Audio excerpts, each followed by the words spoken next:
up, game players? How are you guys doing? I would like to welcome you guys to another episode of the Analog Circle Podcast Plus Edition. And this week, let me tell y'all, man, oh man, this brother right here that I have with me this week is one of the reasons why the Analog Circle Podcast even exists to this day. Me and this guy, we would sit in my dining room for hours on top of hours talking about the gaming culture. He would come over to my house. We would get pizza for E3, make a whole night of it, and would just stay up. And I mean, the conversations just seemed like they kept going and going and going. And also, you guys have heard me talk about this guy so many times on the podcast. That's because he's a great friend of mine, always has been a big supporter for me. Guys, I want to welcome Mr. Jeramy to the show. What's going on, Jay? Hey, what's up, man? Oh, man, what an introduction. I don't even know what to say, bro. Got me tearing up, man.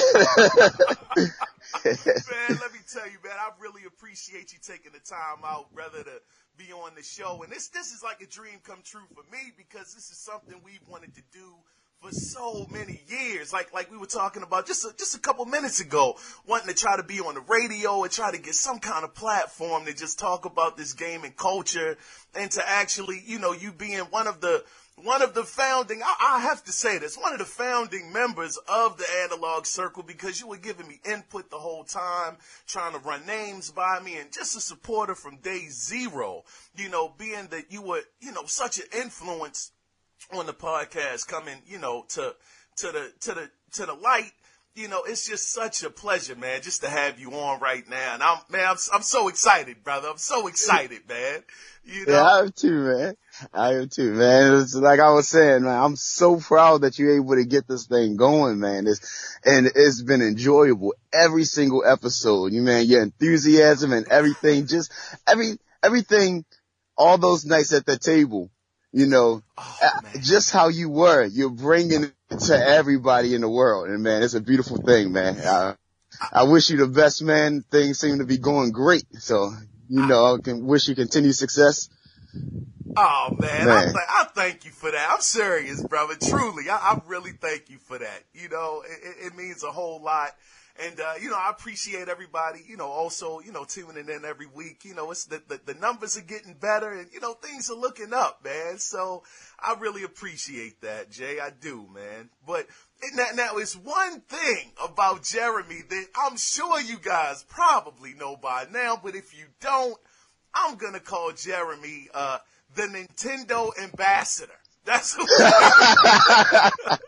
because Jeramy has been rocking with Nintendo. Matter of fact, AJ, just for a little bit of backstory, just a little bit of background on you and your relationship with Nintendo. You know, I mean, how did that even start, out of curiosity? I understand that, you know, Nintendo was the big thing back when we were coming up, but so many people like myself, you know, I mean, it's sad, but we kind of got out of the Nintendo stream and started, you know, messing with PlayStation and Xbox and, you know, different those platforms. What kept you true to Nintendo, and, you know, how did it all start for you?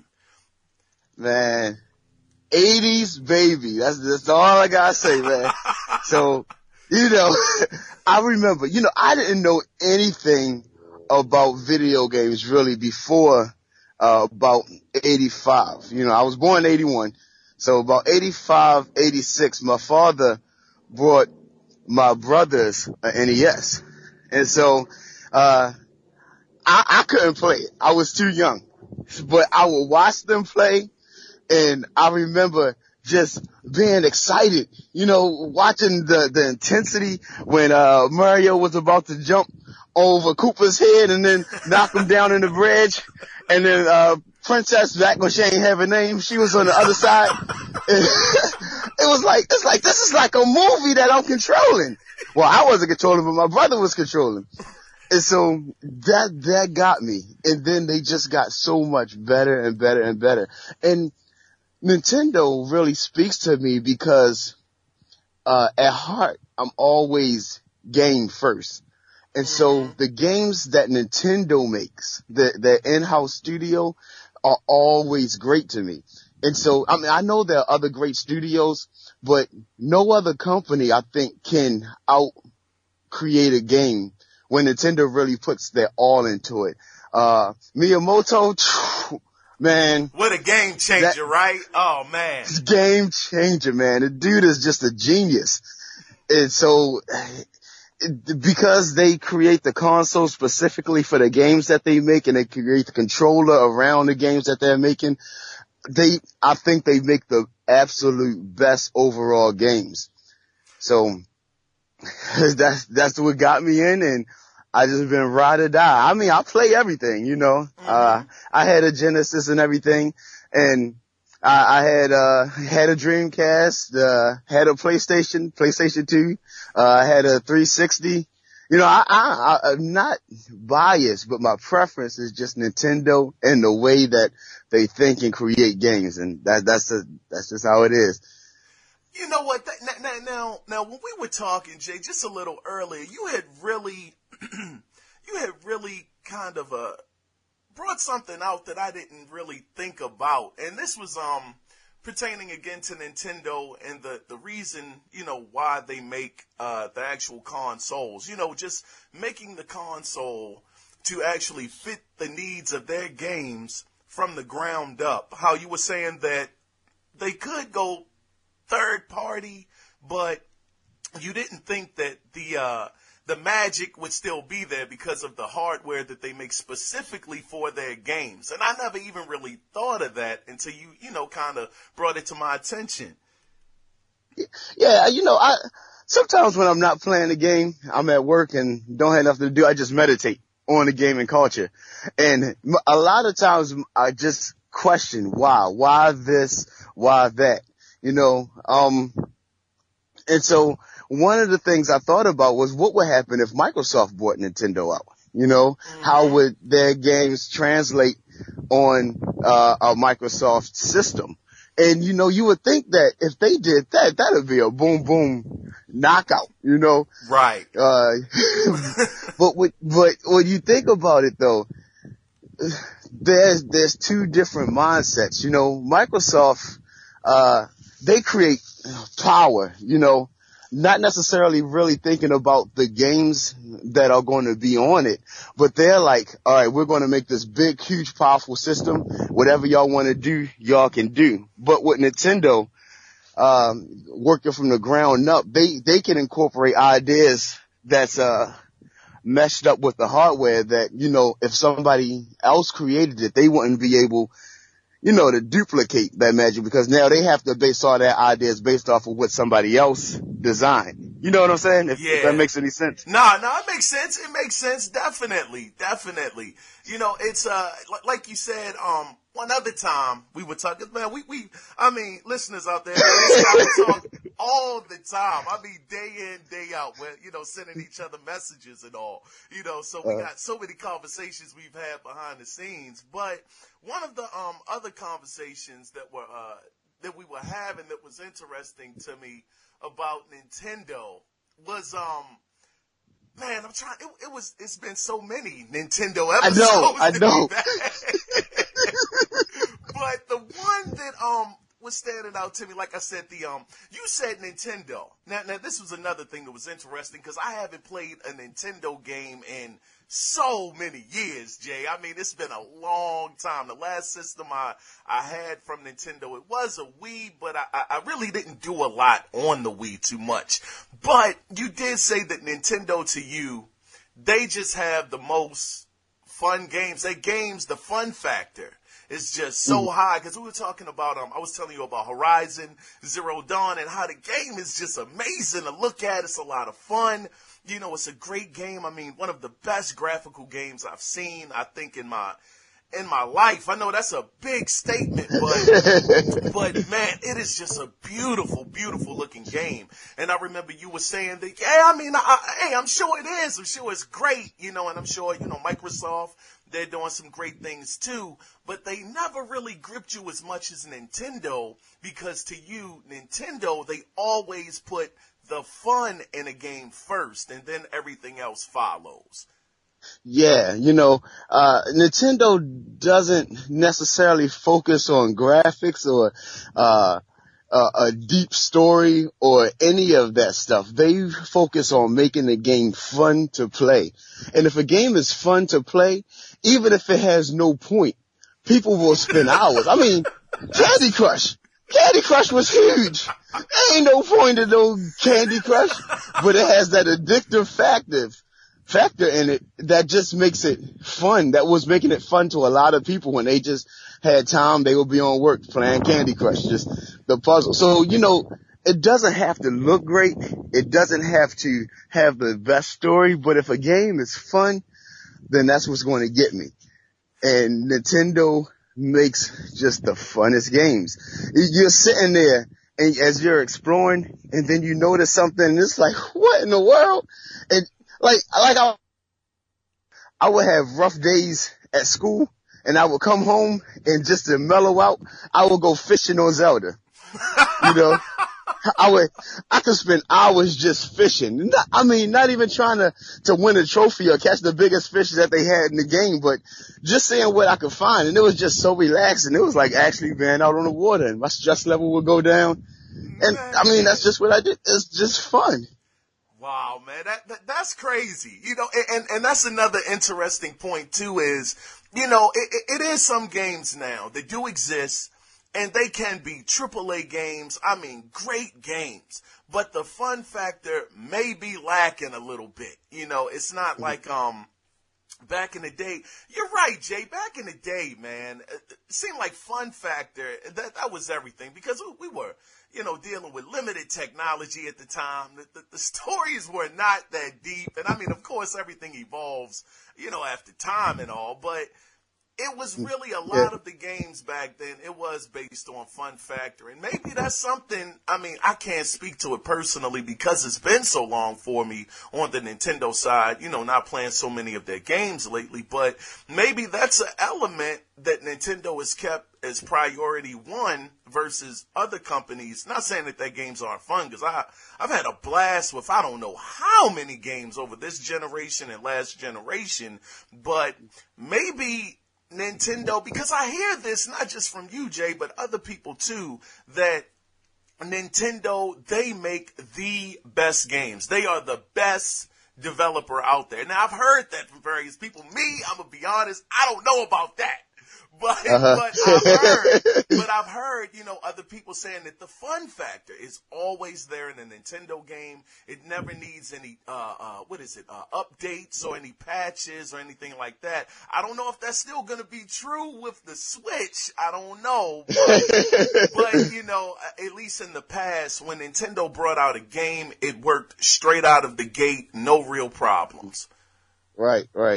It's like, you remember, Game Pro magazine. Oh, heck yeah. Hated that magazine. I did not like that magazine either. Said, man, I'm not a kid, man. Look at these crazy things making on these scores and whatnot. I used to hate that stuff, man. Heck yeah. Yeah. But that in the picture, being in the gaming culture, you gotta read everything. Right. Well, when they're rating the game, they had the fun factor and they had the little guy and his expression. Yeah. That's how I feel every time I play something Nintendo makes. I'm just like, wow, 5.0. And I guess it's, go ahead. I'm sorry. No, go ahead, Jay. You go ahead, man. I was just saying, I hear you. I was agreeing with you. Oh, okay. I guess it's just part of that philosophy they have in making a game. It's just old school, man. I don't know. They say if the game's not fun to play, when nobody's going to play it, and if it's not fun, they start over. I think that's part of the process why it takes them so long to create games too. Mm-hmm. It could be, man, because I'm gonna tell you, Jay. I'm going to just put this out there, brother. I've been mad at Nintendo for a long time, brother. I have been. And I'm going to tell you why, Jay. I'm going to tell you exactly why, man. It seems like, ever since after the Super Nintendo era was over, I was pro Nintendo all day. I had the Genesis and the Super Nintendo. I was Super Nintendo all the way, man. I was like, man, the games are better. They got more exclusives. They got a lot of third-party support. They got RPGs. Even though I wasn't really a big RPG guy, but, I like to look at them at least. Some of my friends were into them. But, one game that really switched my whole thinking about Nintendo was a game called Out of This World. That game, when I saw that just really helped me to see the graphical power of the Super Nintendo. I'm like, God, dog, this game looks just like a movie. It was just amazing. And I was just all for, man. I was just so pumped up. Everything was Nintendo. But then, for me, when I thought they started, taking their missteps, Jay, was when the Nintendo 64 came out. Now, and I'm going to tell you why, man. I mean, I'm sure I've talked about this on the podcast before, but having you on the podcast, it makes it that much better because I can get your insight as to how you feel about it, too, on the show. But... Oh, no problem. I can put my fist up for Nintendo. Yeah. No. But I just thought that when they were making the N64, it was called, Project Reality at the time? That was the code name? Yep. Yeah, and I'm like, man, this thing is going to be amazing. And then when I found out they were going to stick with cartridges and not go to CD-ROMs, I said, oh, man, that is a big mistake. And the games, they were saying at the time, the cartridges were going to be much higher because they were going to have more data on them. And I said, man, this just seems like a misstep. So, I mean, even though we got to give Nintendo props, they created the analog controller, hence kind of why the podcast has its name. I guess to a certain extent, Nintendo, kind of influenced that. But I just thought that after that came out, they just did not seem like the same company, Jay. They were losing third parties. People didn't want to develop for it because they were like, man, it's just not enough space on the cartridge. And so many other problems, not having spoken dialogue. Like the PlayStation, when that came out, it just blew the doors off of everything. Nintendo seemed like they had just been stuck in a bubble, where they didn't want to make more mature themed games. And it just seemed like Nintendo at the time, they just did not want to come up out of who they were and really compete. And it seems like it's been that way for years, Jay. Yeah. I understand where you're coming from, and I understand why so many people feel that way. But let me tell you something about Nintendo, man. Okay. Nintendo's idea to stick with cartridges, even though I think it hurt them, I think it was the best. Man, I think cartridges are better than disc technology. And I still think that. You remember, like everything when it goes back down to the fun factor and just playing the game, CDs, disc technology spent so much time loading back there that it could kill the game experience. You in the game and then you go into a room and then everything stops and you got loading on the bottom of the screen. And then you gotta wait 5-10 minutes to get to the next level of the game. And it's like, dog, man, what? You killing my experience. But with the ROMs, you pay $10 more, but you don't have to worry about that because, the cartridges load so much quicker. It's like instant. You can save right on there. You don't have to worry about all these memory cards. Well, eventually you did. You did have to end up getting a memory card. I can't. Go ahead, edit that out. No, you but good, I just think for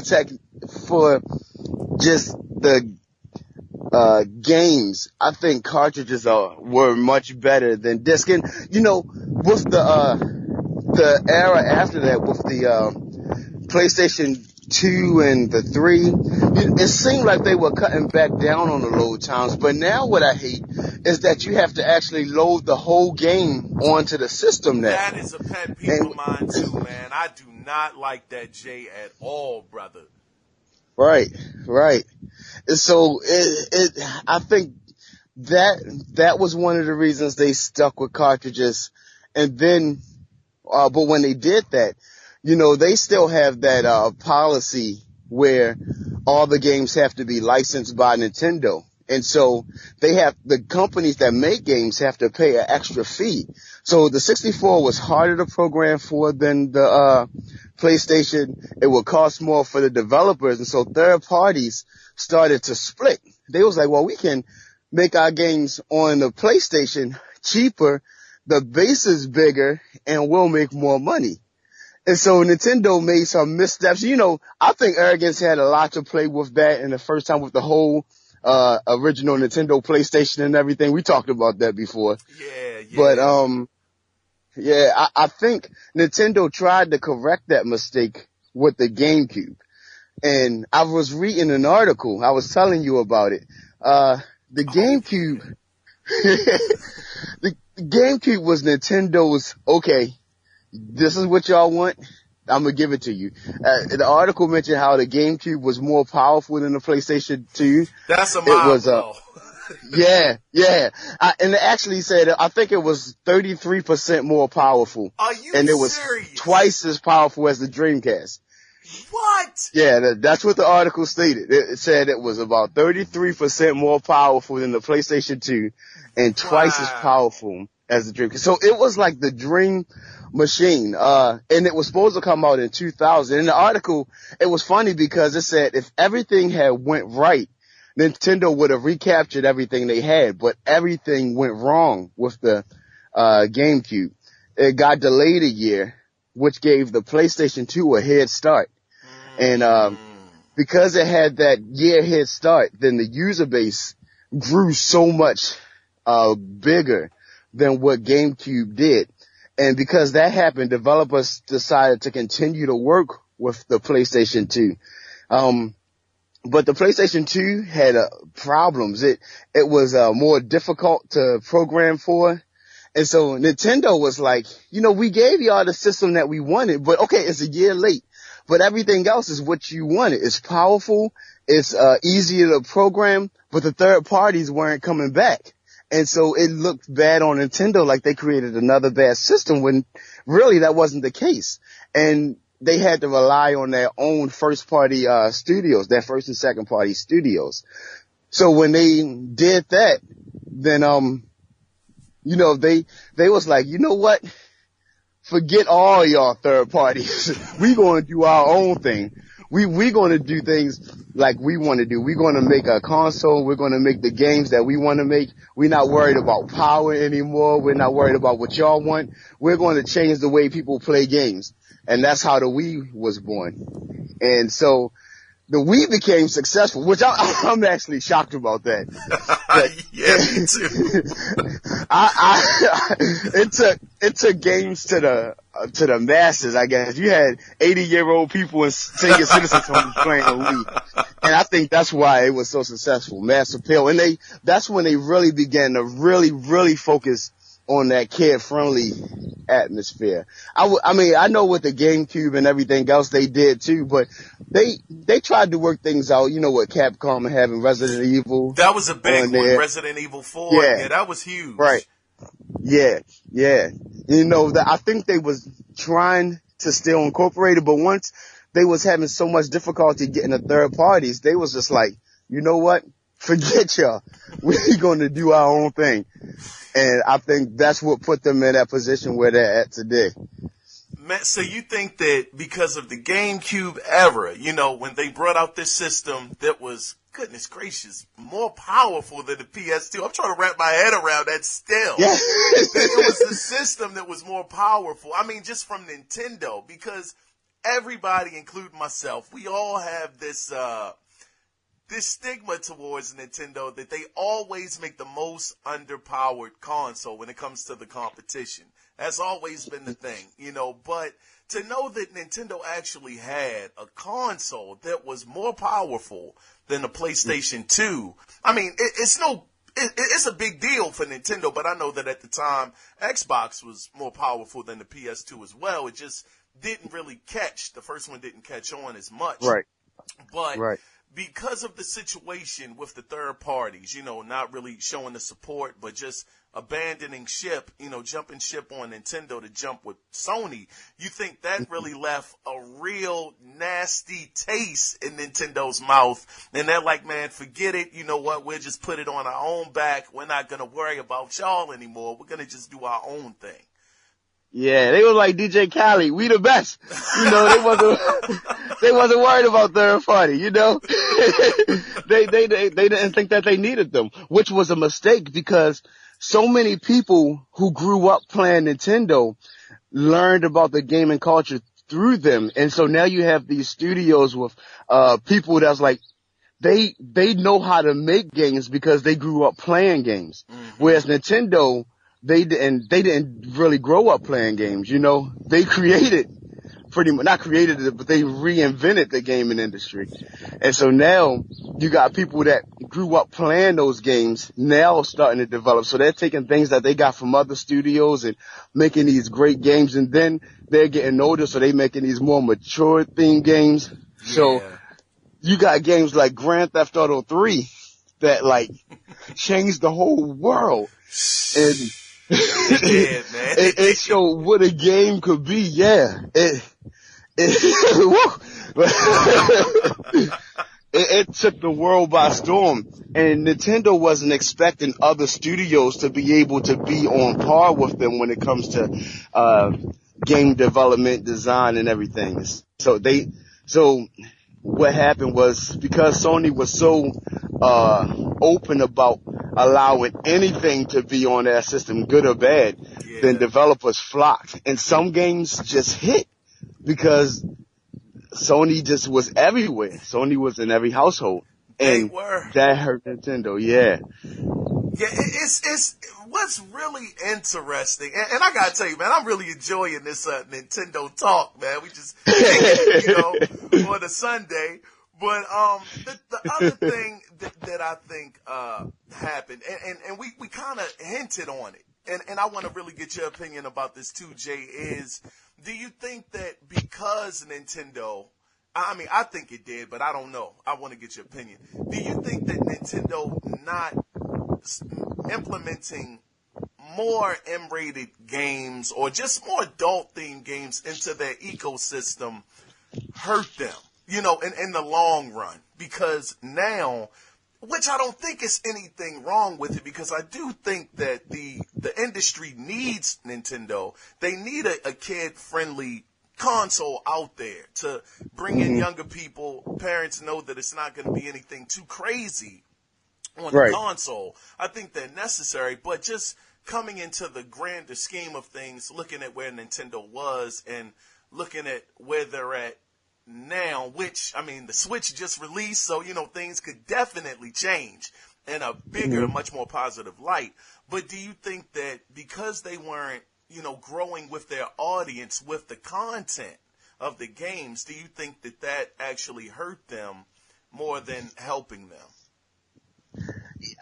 I do think so. I think it did, but I don't think it should have, or I don't think that is fair.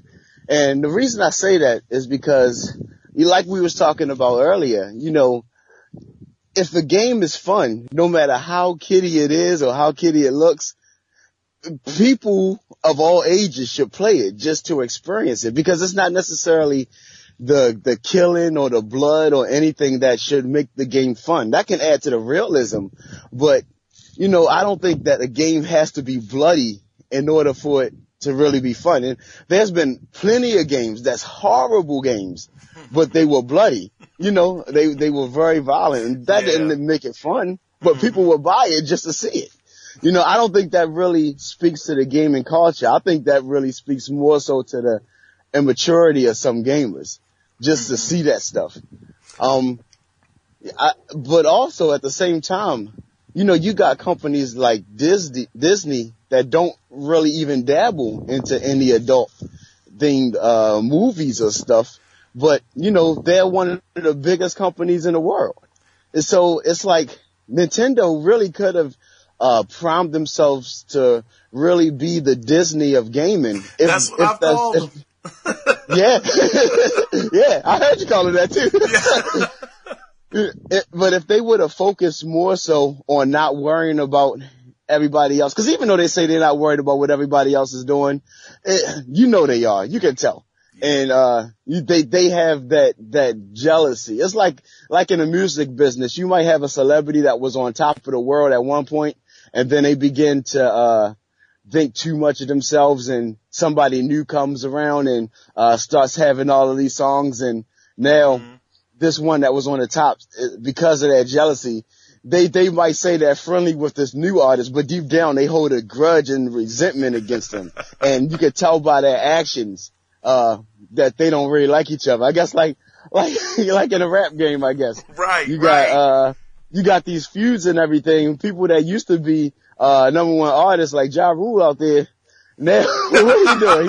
He making Christian movie. Hey, you could feel the intensity that he had when 50 Cent came up. You know, the intensity that he had against him because 50 took his spot. Yeah, he did. So I mean, it's kind of like that. You can see that Nintendo, they're so mad at everybody in the industry that they're saying we don't care what y'all doing and we're just going to do our own thing. But it's like it's jealousy. I think that's what's messing them up. Right. I think that's why they're not on the top anymore. You know, I gotta say this, to you, Jeremy, to the listeners. This is the one, well, not the one thing, but the biggest thing as far as like when we talk about Nintendo that I absolutely appreciate about this man is he never makes excuses for Nintendo. It's like some people you talk to, Jay, it's like Nintendo can do no wrong. They absolutely will defend Nintendo even to a fault. Saying, oh no, they making all of the right steps. Everything is good. They never miss step once. The one thing I appreciate about you, Jay, is you can admit that, hey, it's some things Nintendo could have done better, some things they fell off on, and, some things that, might not have been the best thing for them to do. So I just wanted to put that out there just to say I appreciate that, man. I do. Having an open dialogue. Man. Yeah, that's what I'm about, man. So, I mean, yeah, Nintendo, I can see that, they're very upset. I mean, they're not what they used to be. And the thing that I'm really worried about with Nintendo is, some people are saying that this Switch is the make or break moment for Nintendo. They're saying that if the Switch does not hit and it's not a success like it needs to be, that Nintendo may be bowing out of the console, out of the console market, or even possibly the gaming market itself. Yeah, I've heard that. Do you think that's true though, Jay? Do you think that's true? I don't think so. I really don't, because again, it comes down to that arrogance of Nintendo. The president that they had back in 2000, I can't remember what his name was. I'm not even going to attempt to try to say his name. I know. Well, he was the man that he was a descendant of the Nintendo family. I think he was actually the grandson of the person that first started Nintendo back in the 1800s with the Nintendo toy company, the cards. Yeah. Wow. So yeah, the Nintendo brand had been in that same family for so long. It wasn't until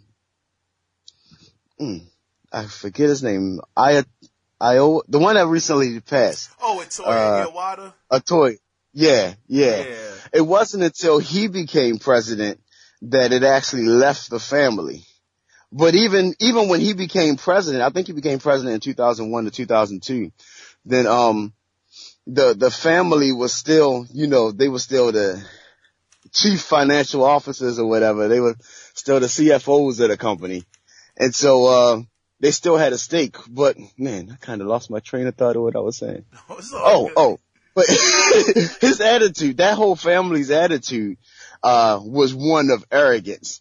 And I remember that, it kind of, I read another article where that arrogance kind of spread into the whole corporation because, they were Nintendo on everything that they did. They felt that they had the right to be arrogant. So I think even if the Switch fails, then that arrogance will make them not see how much of a failure it was. And the only reason the company could probably go down, it would be because the investors are pulling out. It's like, all right, you guys are crazy. Yeah. Y'all guys are leaving.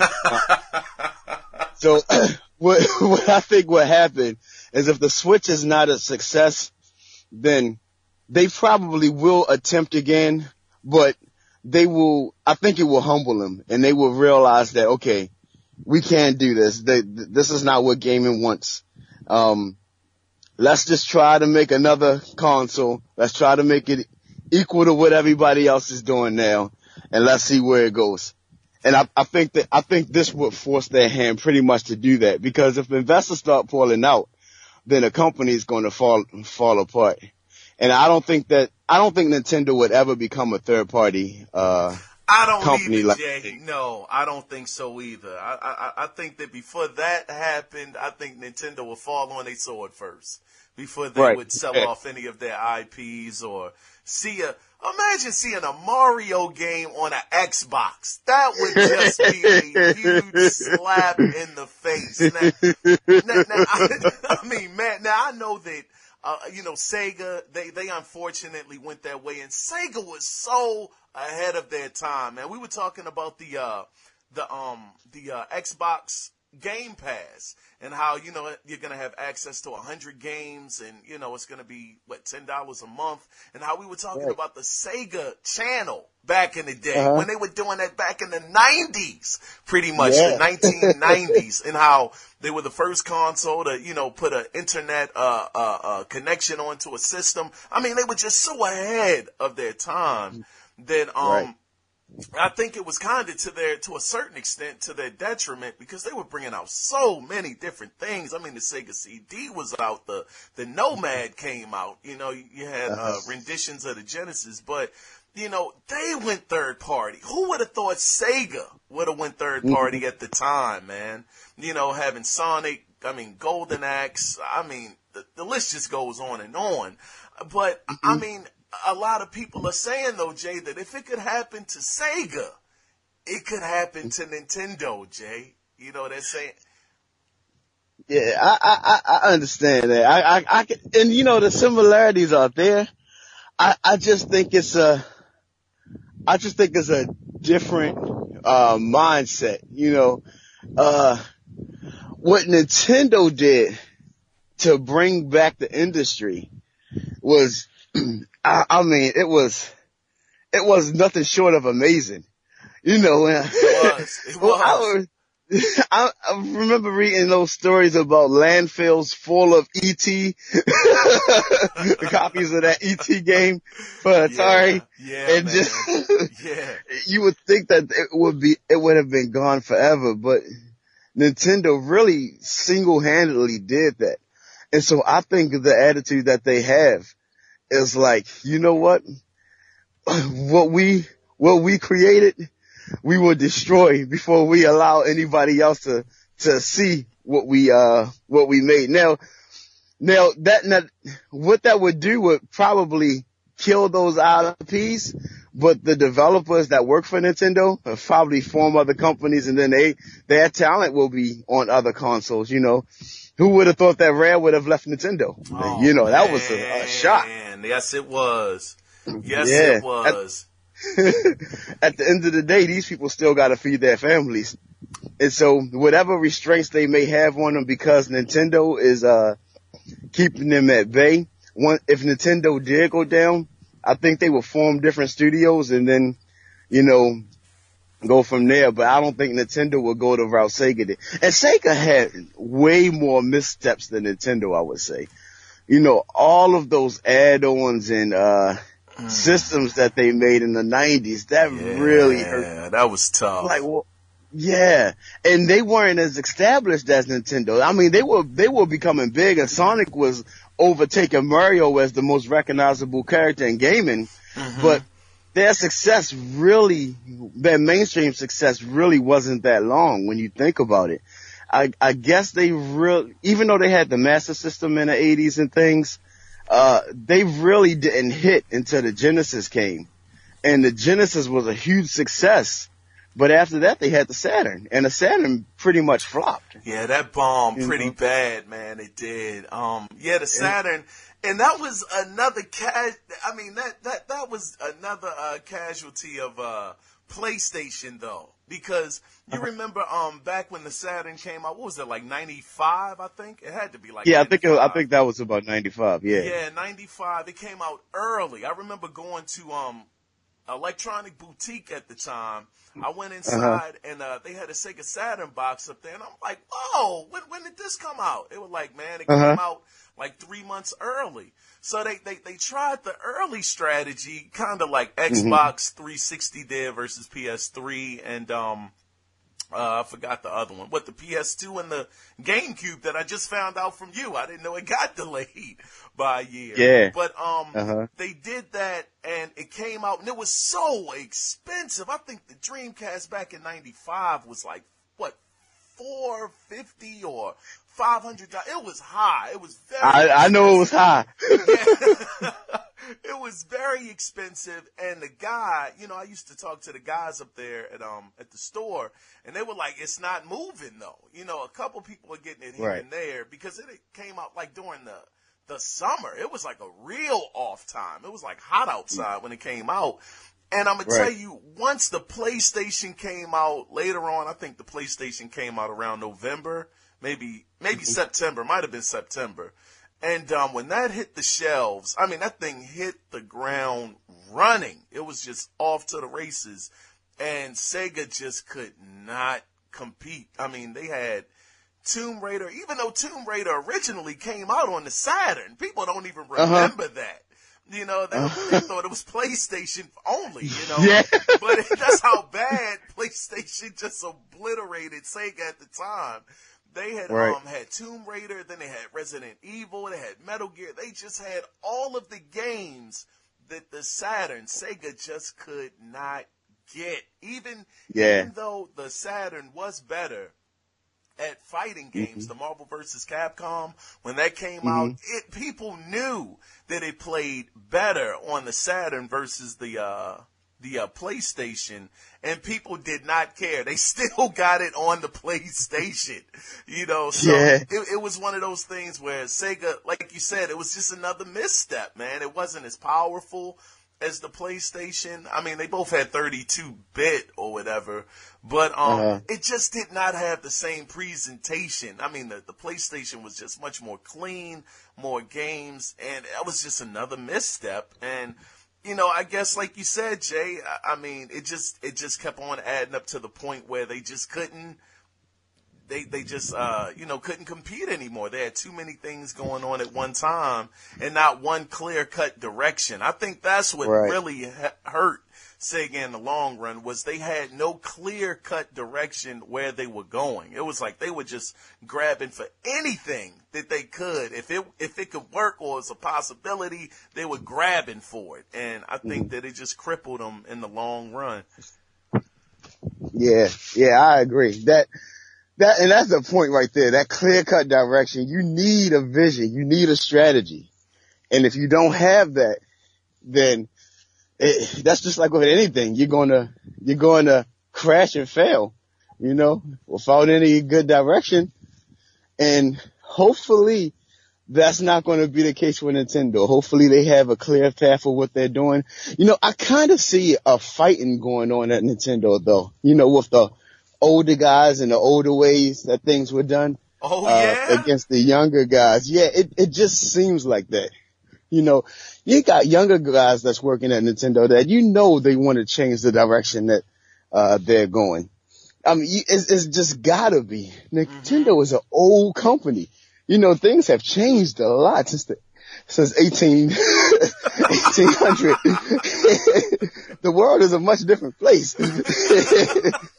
So, you got people that work for them that you can tell by the games that, they have been taught well, but you can kind of sense that they want to do other stuff too. Yeah. And, so I think if they get more unified as they work together, things will be okay for them. I hope that will be the case, but like you say all the time, I don't want to see Nintendo go away. Yeah, Don't want to see that. absolutely not, man. For any of y'all out there that want to see Nintendo go away, shame on y'all, man. That's terrible. I mean that because, people forget. I understand that, some people are saying, Nintendo did all of that stuff back in the day. They're not relevant today. Leave that stuff alone. It's in the past. But Nintendo has brought so much innovation to the gaming space, man. You just can't take them out to the pasture and just, shoot them, and just get rid of them. I understand that, Nintendo isn't for everybody, but it is a market. In my mind, it's always gonna be a market for Nintendo because like we say, Jay, like you just said today, and I've said in the past, man, they are the Disney of the gaming world. Kids need entertainment too. You don't want your 7-year-old playing GTA 5 as Franklin, doing bank heists and whatnot. Come on, But, it's always a place for Nintendo. And like I can say openly that at the moment, Nintendo still isn't the place that I want to game, but I respect them and I respect what they bring to the table. And like I was telling Jeremy, and we're going to jump into that, just in a second about the Switch. I was like, man, I don't know, brother. If I was to see one on the shelf, I just might have to get it, just to snag it up, because I've always, no matter what it's been, I've got pretty much every console that Nintendo has made. Heck, Jeremy, didn't I buy your GameCube from you a couple years ago? Sure did, man, because I wanted you to have that collection. Right. And I still got it, man. I still got it to this day. And, and that's the thing, though, Nintendo, I definitely, I might not support them financially a lot, but, I do want them to succeed, man. And talking about succeeding, Jay, man, let's just switch gears real quick, brother, into the Switch, the Nintendo Switch, man. This just came out. Just came out. It's a lot of positivity so far going around. It's a couple of things that people are saying are wrong. The syncing issues with the controller. That seems to still be an issue right now, but it's still early on. They could fix it in a patch, hopefully. But how do you personally feel about the Switch, Jay? And what I mean by that question is, do you think that the Switch is going to be a success? Do you think it's going to hit? Because some people, they're saying that, the tablet market is already out there. Even Nintendo has dabbled in the mobile space, bringing Mario Run out there on the mobile, as well as Pokemon Go. Some people are not as convinced that the Switch is going to make that big of a splash. But you personally, Jay, how do you feel about the system? When they first did the unveil, I wasn't excited. I remember talking to you. You was pumped. I was mad. I was. And that actually caught me by surprise that you was excited about it. I was pretty excited, but I was heated. Because I wanted a traditional console. It's like, why are you doing this? We just had this whole tablet idea with the Wii U, it didn't work for you, Nintendo. What are you doing? So, but as I thought about it, I've always too wanted a console system that you could take with you. Recently I started working for the state, and so I got a lot of downtime. I don't know if I should be saying this on the podcast, but I do have a lot of downtime. So the DS has been saving my life. So being able to take console games with me on the go and then continue it at home, that's actually a very good idea for I me. agree. Mm-hmm. So, yeah. So my whole mindset started changing, and then I started to actually see what the games look like. And again, I'm not big on graphics. I'm not the person that gets sold on after saying how beautiful a game is. It adds to it, but it's not my number one. So I don't say, oh, those graphics are so much worse than what you see on the 4 or the Pro or the Scorpio. I'm not one of those guys. But when I saw Mario, Oh man, oh, I that was game was blown. beautiful. Because, and I wasn't expecting it. I was not expecting them to show that. I wasn't expecting any Mario game anytime soon because they had Zelda. I thought they was going to let Zelda stretch to the end of the year, basically. Right. But, they really surprised me with that. And once that, clip came up, then I was like, okay. And I started thinking too that they're going to be getting more third party support because, the Nintendo's portable systems always had good third party support because they were always number one. Mm-hmm. So if developers are going to start looking at this as the successor to the DS as well as the Wii U, then the games are going to come. And so I think developers want to see first, but they're more willing to support it. And I think that's what's going to make the Switch successful. I don't think it's going to be a flop. I think because it's tackling those two markets, one of them which they dominate, I think that it's going to at least have success because people they might just buy it and use it as a portable system. And then, they come at home and dock it. So whether or not it's going to take number one, I doubt that. But I don't think that it's going to be a failure. Yeah. I think they're actually going to find success with it. Yeah, you know what, and I actually agree with that, Jay. That same reason that you have for the reason why you think it's going to be a success is similar to mine too, because I am a truck driver, so I'm not home as much. I only get home a couple days during the week, and during that time, I'm trying to recoup and, just trying to play a game here and there when I get the chance to. But actually having the idea or the possibility of actually playing a game, a console game, on a handheld, on the go, and being able to, basically I'm sure it's going to be a couple of, downgrades here and there, on the actual handheld side, but actually having the possibility of being able to, play it on the road, then come home and continue my progress on the big screen. That is a very, very alluring feature, for me. So for that reason, I think that it will definitely hit. A lot of people are saying that the sales are going to be big in the beginning, and then they're eventually going to taper off. I don't necessarily agree with that. Now, if we're talking about, in the middle of summer, July, I don't expect for Nintendo to be moving 50, 60,000 units in that month. I just don't expect it. It's the off season. But I do believe that, once the holiday season comes up and Mario comes out, I think that I just might be tempted to just pick that up with Mario because that game just looks that good. And I have not played a Mario game since the N64. Since Nintendo 64. Wow. I did not get into the Wii Mario game on the Wii. I bought it, touched it for about 5 minutes, and I was like, this ain't for me. It's not for me. I can't even lie.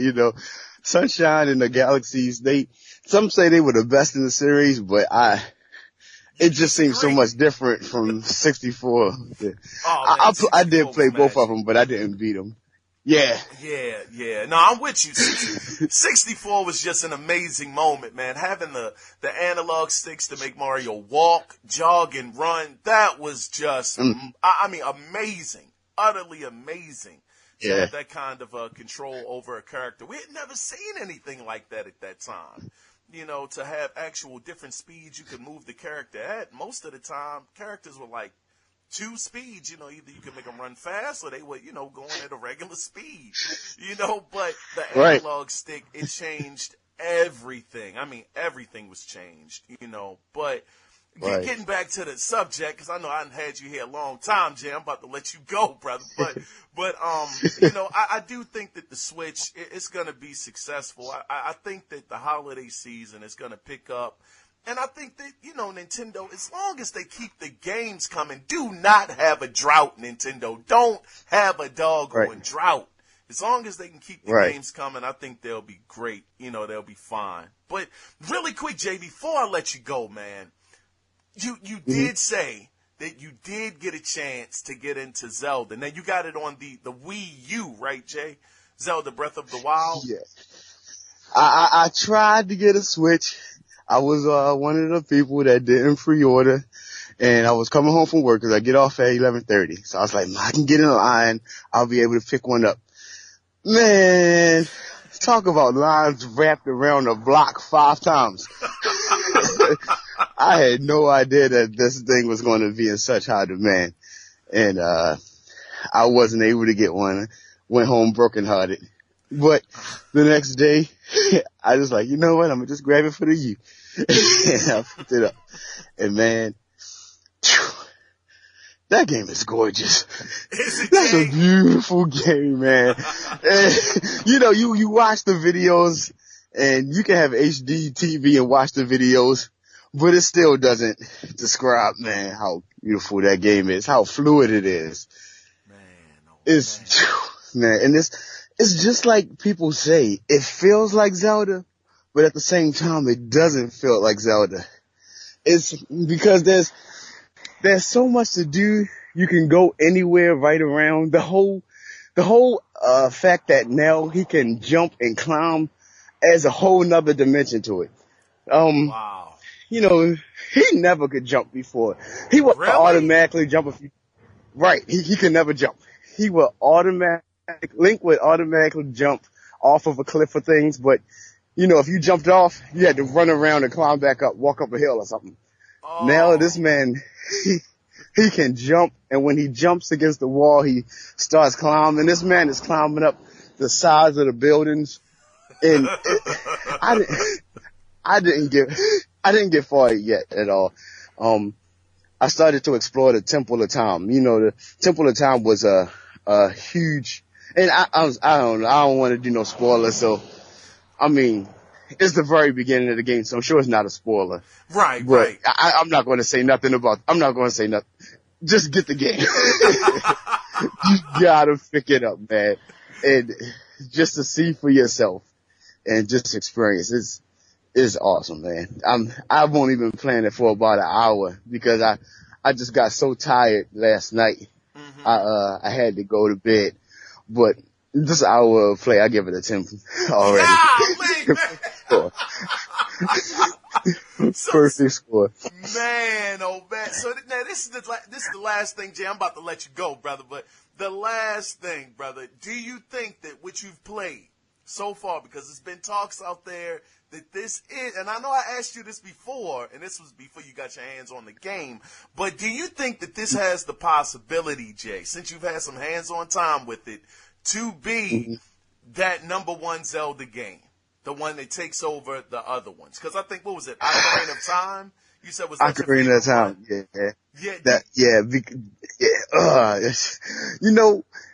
I think it does. I really do. Because, the same thing, I'm going to say it because when I played Ocarina of Time, I thought I knew what I was getting into. I thought I knew what I was going to expect. And, about not even halfway, maybe a third through the game, then everything flipped. Everything about the world flipped. And so, I got a feeling, like just looking out in the vastness of the game, that everything is going to flip. I have no idea how it's going to do that, but something is going to happen. And it's got me excited. I'm so pumped to really get into this game, man. I think that just with the new features, the things that you can do, this is going to be number one. This is going to be the best one ever. Man, you know what, Jay? That right there is Hey, you summed it up perfectly, brother. We can get ready to hop off the train right here, brother. I mean, man, oh man. Well, let me tell you, Jay, thank you again so much for being on the podcast. This has been a long time in the making, and I know listeners, I said that, you know, the plus edition of the podcast would only be a half an hour, but this is Jeramy, man. You know, one of the reasons why, like the reason why the podcast exists. So I couldn't just do a half an hour for him, man. I couldn't. But we've been having these talks, you know, offline about Nintendo, and I'm just glad that you were able to be on the podcast to actually express your thoughts, you know, to the listeners out there that listen. And I just appreciate you, brother, you know, for being on. Thank you so much, man. Is it any last words that you would like to say to the listeners or anybody out there, man? Man, I just want to thank the listeners too for continuing to support you, because the more that they support you, the longer you can do this. And you've been doing an excellent job with it, man. So keep listening, man. Stay tuned in. Keep commenting, write letters, play the games, man. You be having the hardest games up there, man, on the podcast. but it really comes from a gamer's heart, man. So, I mean, just keep supporting, man. Keep supporting. I appreciate that. Yeah, to all of the listeners out there, thank y'all for tuning in every week. You know, writing in, you know, Cody Clark, all you guys, you know, in the Analog Circle Facebook group. It's really appreciated, y'all. And I guess with that, Jay, man, we'll just sign off, brother. Once again, this is Jeramy Keon Mitchell on the 3rd episode of the Plus edition of the Analog Circle. With that being said, y'all get out there, play some games, man. Forget about the console. It's not about the console. It's about the games. Y'all take care. Be safe out there. Bye-bye.